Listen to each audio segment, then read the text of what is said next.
सार्थ ज्ञानेश्वरी अध्याय 9 ओवी क्रमांक 373 पासून आता सुरुवात करूयात. ना तरी अथिलेपणे सरीशी कवणी आहे लक्ष्मी ऐसी, श्रीये सारिखिया दासी घरी जियेते. किंवा संपन्नपणात लक्ष्मीपेक्षा कोणी अधिक आहे का? तिच्या घरी सिद्धीसारख्या दासी आहेत. तिया खेळता करीती घरकुली, तया नामे अमरपुरे जरी ठेविली, तरी न होती काय बाहुली इंद्रादिक तयांची. त्या दासी आपल्या खेळात जी घरकुली करतात त्याचे नाव जर अमरपुरी ठेवले तर इंद्रादिक देव हे त्यांच्या घरकुल्यातील बाहुली होणार नाहीत काय? तिया नावडोनी जेव्हा मोडीती, तेव्हा महेंद्राचे रंक होती. तिया झाडा जेव ते पाहती, ते कल्पवृक्ष. पुढे त्या दासींना ती घरकुली न आवडून जेव्हा ती मोडतात तेव्हा इंद्राचे रंक बनतात व त्या ज्या वृक्षांकडे पाहतात ते वृक्ष कल्पवृक्ष होतात. ऐसिया जियेचिया जवळिका, सामर्थ्य घरींचिया पायिका, ते लक्ष्मी मुख्य नायका न मनेची येथ. असे तिच्या घरातील दासींचे सामर्थ्य आहे. त्या पट्टराणी श्री लक्ष्मींचीही या ठिकाणी प्रतिष्ठा नाही. मग सर्वस्वे करुनी सेवा, अभिमानो सांडुनी पांडवा, ते पाय धुवावयाची या दैवा पात्र जाहाली. मग अर्जुना मनोभावाने सेवा करून व सर्व अभिमान टाकून ती पाय धुण्याच्या अधिकारास पात्र झाली. म्हणून थोरपण पर्हा सांडिजे, येथ व्युत्पत्ती आघवी विसरीजे, जै जगा धाकुटे होईजे, तै जवळी कमाझी. म्हणून थोरपणा एकीकडे ठेवून व सर्व शास्त्रीय ज्ञानाचा अभिमान विसरून जगात नम्रपणाने वागावे, तेव्हाच माझी प्राप्ती होते. अगा सहस्त्र किरणांची ये दिठी, पुढा चंद्र ही लोपे किरीटी, तेथ खद्योतका हुटुहुटी, आपुलेनी तेजे.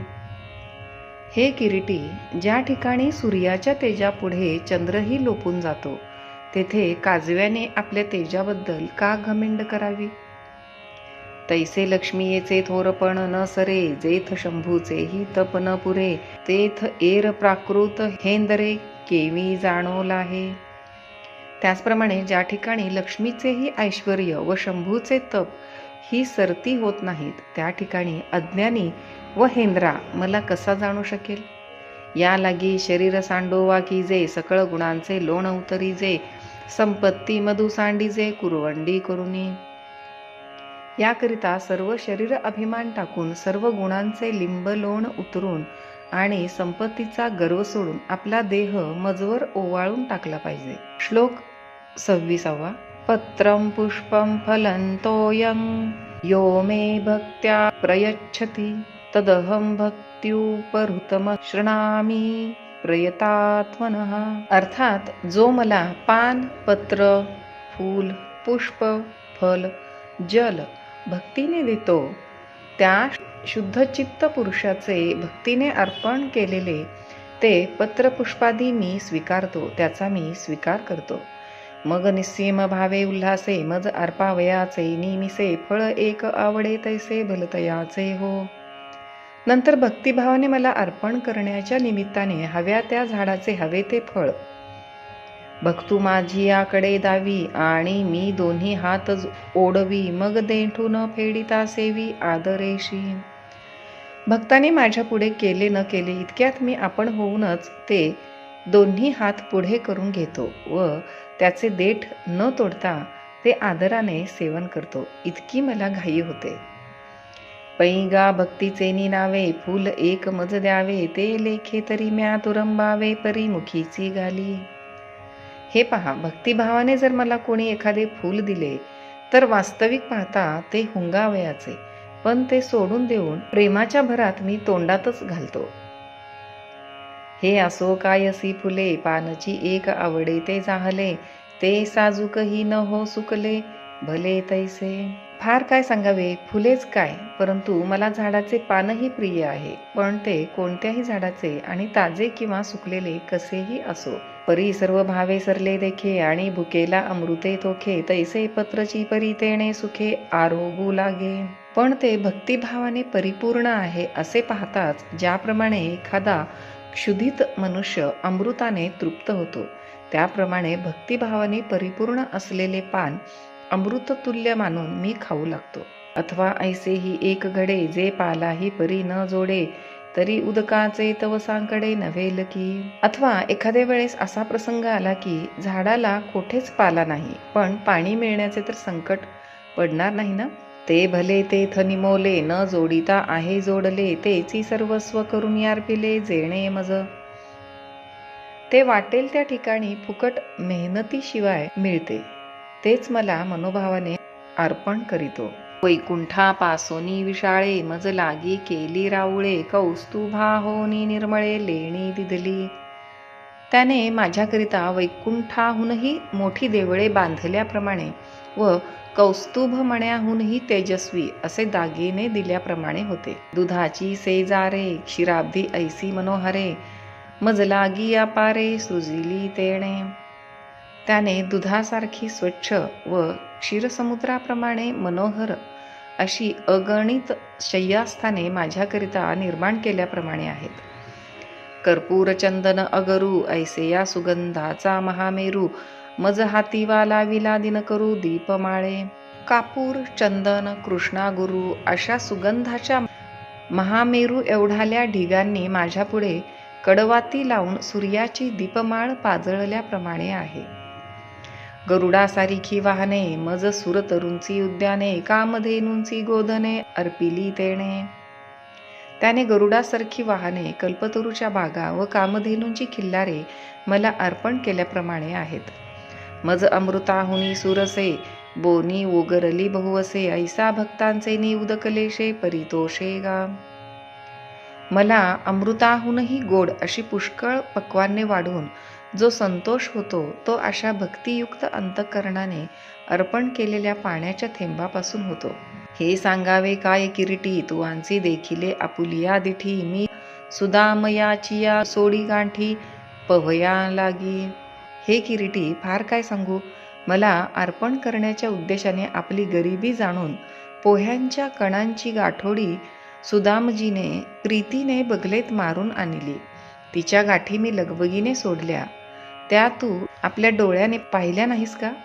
पै भक्ती एकी मी जाणे, तेथ साने थोर न म्हणे, आम्ही भावाचे पाहुणे भलते या. म्हणून मी फक्त एक भक्ती ओळखतो, त्या ठिकाणी लहान थोर हे मनात आणत नाही, आणि वाटेल त्याच्या ठिकाणी माझ्याविषयी अनन्य भाव असला म्हणजे त्याच्या घरचे आम्ही पाहुणेच आहोत. एरपत्र पुष्पफळ, हे भजावया मज केवळ, वांचुनी आमुचा लाग निष्कळ भक्ती तत्व.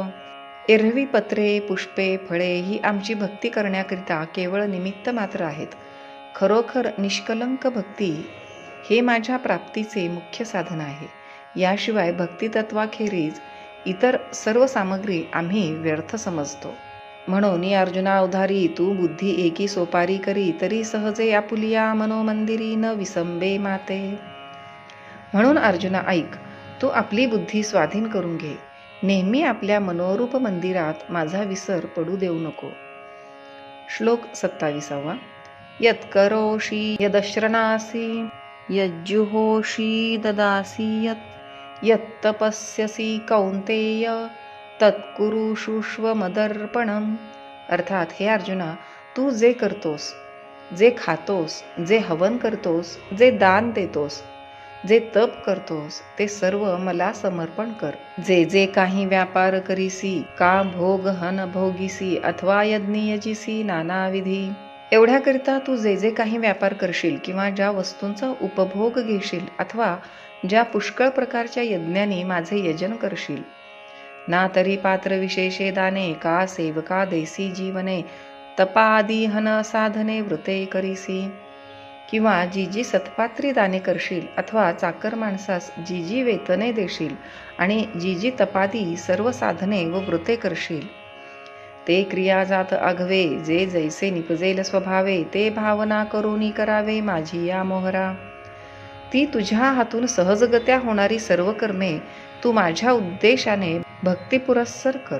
परी सर्वथा फुले जीवी, केली याची से काहीची नुरवी, ऐसी धुवोनी कर्मे द्यावी माझी या हाती. परंतु ती केल्याबद्दलची आपल्या मनात आठवणही राहू नये इतक्या निरहंकाराने व निष्काम बुद्धीने केलेली अशी स्वच्छ कर्मे मला अर्पण कर. श्लोक 28.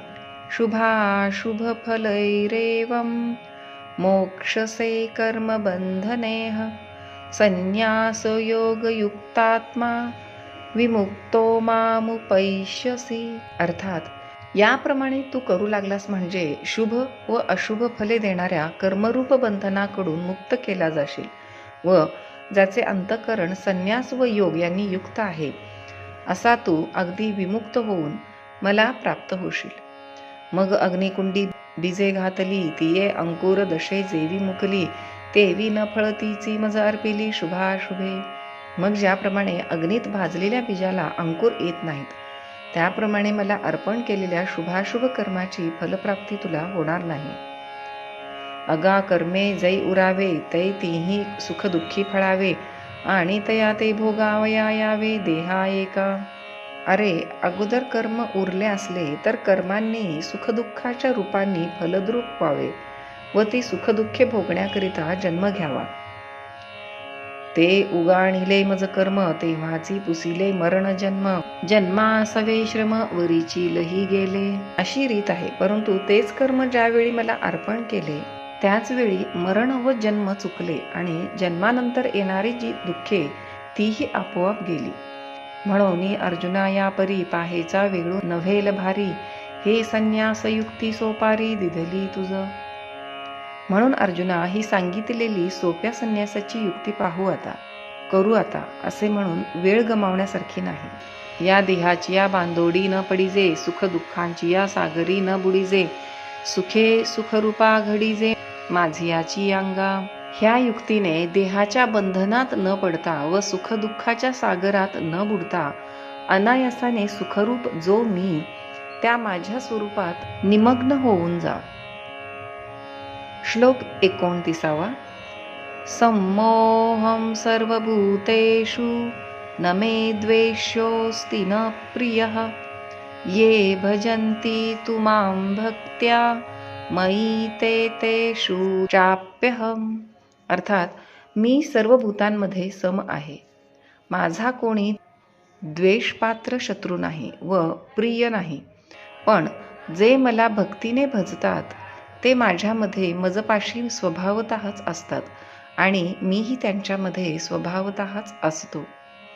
ते मी पुससी कैसा तरी जो सर्वभूती सदा सरीसा तेथ आप परू ऐसा भागू नाही. तो मी कसा आहे म्हणून विचारशील तर सर्व भूतांचे ठिकाणी नेहमी सारखा असून माझ्या ठिकाणी माझे व तुझे असा भेद नाही. जे ऐसिया माते जाणुनी अहंकाराचा कुरुठा मोडुनी जे जीवे कर्मे करुनी माते भजले. जे अशा माझ्या स्वरूपाला जाणतात व अहंकाराचा बिमोड करून काया वाचा मनाने मला भजतात ते वर्तत दिसती देही परी ते देहीना माझ्या ठाई आणि मी तयांच्या हृदयी समग्र असे.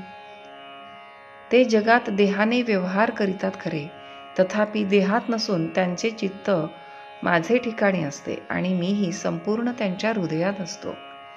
सविस्तर वटत्व जैसे बीजकणिके माझी असे आणि बीजकणू वसे वटी जेवी. ज्याप्रमाणे वडाचे मोठे झाड वडाच्या बीजातच असते व बीज त्या झाडातच असते तेवी आम्हा तया परस्परे बाहेर नामाचींची अंतरे वांचुनी अंतुवट वस्तू विचारे मी तेची ते. त्याप्रमाणे माझ्यात व त्यांच्यात केवळ नावाचेच अंतर असते.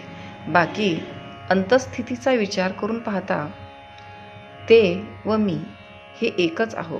आतांजायांचे जेणे लेणे अंगावरी आहाच वाणे तैसे देह धरणे उदास तयांचे.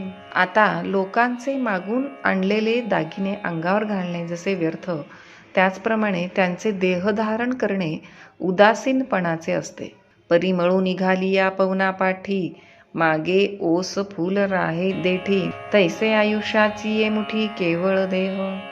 वाऱ्याबरोबर ज्याप्रमाणे फुलाचा वास त्याचे मागोमाग जातो व देठापाशी फूल जसे वासरहित राहते त्याचप्रमाणे आयुष्याची मुदत संपण्यापुरताच त्यांचा देह असतो. येर अवष्टंभू जो आघवा तो आरूढोनी मदभावा मजची अंतू पांडवा पैठा जाहला. हे पांडवा, जो अभिमान म्हणून आहे ती सर्व माझी भक्ती पाहून माझ्या स्वरूपातच मिळाला.